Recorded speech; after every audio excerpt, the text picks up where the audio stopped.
গাহৰি পালকসকলে যিখিনি আমি মাংসৰ কাৰণে পেটেনাৰ গাহৰি ৰেডি কৰোঁ, সিহঁতক সিজাই বিভিন্ন বস্তু খাব পাৰোঁ। চাউল, তুঁহ, কচু, লগতে এইকেইদিন আলু সস্তা হৈ আছে, আলু খাব পাৰে। মই যোৱা এমাহমানৰ পৰা যথেষ্ট আলু খুৱাই আছোঁ। যেতিয়া সস্তা হৈ থাকে সেইটো সময়ত, বিশেষকৈ 10 টকাৰ তলত যেতিয়া কেজি থাকে, পাৰ কুইণ্টেল মই 600-700 এনেকুৱাকৈ কিনিছিলোঁ। সিদিনা ৰেটটো অকণমান বাঢ়িছে, এতিয়াও 10 টকাৰ তলতে আছে।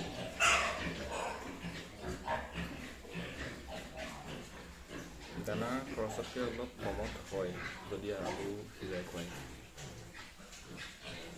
লগত চাউল, তুঁহ আৰু অলপ দানাও দি দিব লাগে সিজাওঁতে।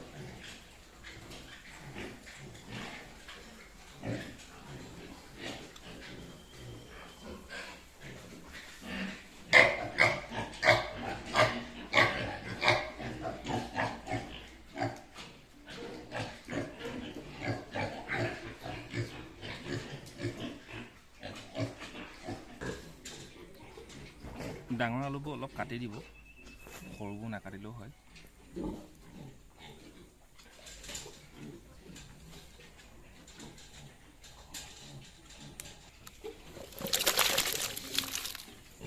দামটো কমি আছে, যোৱা দুমাহমানৰ পৰা অলপ কমি আছে। 10 টকাৰ তলত আছে, 8 টকা, 7 টকা, 6 টকা এনেকুৱা ধৰণৰ ৰেট পাৰ কেজি।